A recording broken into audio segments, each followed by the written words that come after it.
Un vaste monde nous entoure, intrigant, complexe et incertain.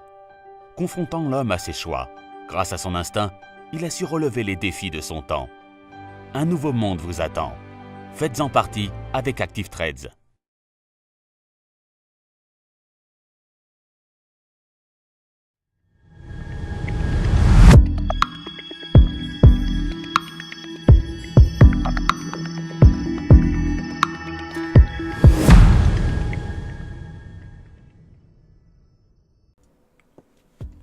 Bonjour à tous et bienvenue sur boursicoté.com pour cette nouvelle analyse technique Forex et matières premières. Et donc après avoir calé sous cette zone des 1.171520, eh bien finalement la paire de devises euro-dollar s'affranchit de ce niveau et revient donc dans un range entre les 1.1715 et les 1.1915.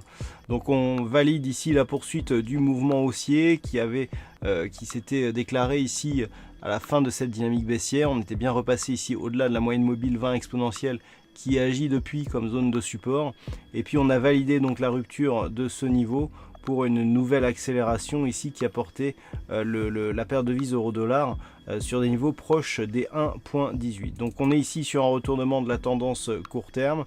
Attention toutefois sur les indicateurs où nous avons un signal baissier qui est en train d'apparaître sur le stochastique accompagné ici du MACD, mais la conviction est relativement faible. Donc tant que les cours restent ici au-delà des 1.1715, eh bien nous sommes de retour dans une zone qui pourrait nous porter sur la zone des 1.1915, donc dans une poursuite de mouvement haussier court terme. Sur l'or, nous sommes dans une confirmation du signal qui avait été envoyé hier. J'attirais votre attention sur le fait qu'on est en train de casser ici cette zone de résistance oblique.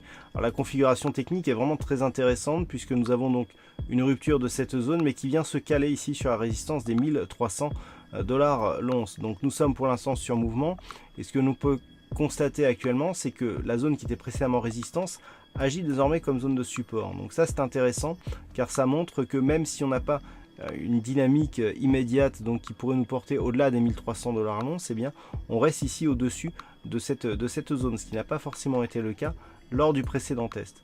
Donc tant que les cours restent ici au-delà de cette résistance oblique et qu'elle agit comme support, tant que l'on reste suite à ce contact ici sur la bande de Bollinger supérieure avec la moyenne mobile 20 exponentielle qui agit plutôt ici comme zone de support, même si la dynamique ne permet pas de nouveaux points hauts significatifs par rapport par exemple à la dernière tentative de sortie, on reste quand même dans une dynamique haussière, même si celle-ci manque de conviction, puisque la conviction grandira sur une éventuelle rupture ici de cette zone de résistance intermédiaire des 1306,70 $ l'once, et si une rupture de ces niveaux intervenait, eh bien on validerait un retournement de tendance qui pourrait accélérer donc au franchissement des 1306,70 en direction des 1322 $ l'once. Et puis enfin sur le WTI, hier on revenait ici sur la possible poursuite du mouvement baissier vers l'extension de Fibonacci ici des 64 $ le baril. Eh bien c'est en bonne voie puisque hier, même si nous avons assisté ici à un rebond du WTI, eh bien nous pouvons remarquer que celui-ci s'est bien inscrit ici sous la moyenne mobile 20 exponentielle. On est venu presque tester ici la zone des 66 $ le baril avant de repartir à la baisse, marquer un nouveau contact avec la bande de Bollinger inférieure et se rapprocher encore une fois de la zone d'extension de Fibonacci à 161,8% qui nous donne un objectif pour ce mouvement baissier depuis la cassure ici des 66 $ le baril, et bien un objectif à 64 $ le baril. Donc la dynamique reste baissière, on n'est pas pour l'instant sur les mouvements d'affaiblissement, mais il faudrait casser ici cette zone et rallier l'objectif pour confirmer la pérennité de celle-ci. Voilà donc ce que l'on peut dire sur cette analyse technique Forex et matières premières. Passez une bonne soirée, de bons trades, on se retrouve dès demain pour d'autres analyses techniques toujours sur le site boursicoté.com.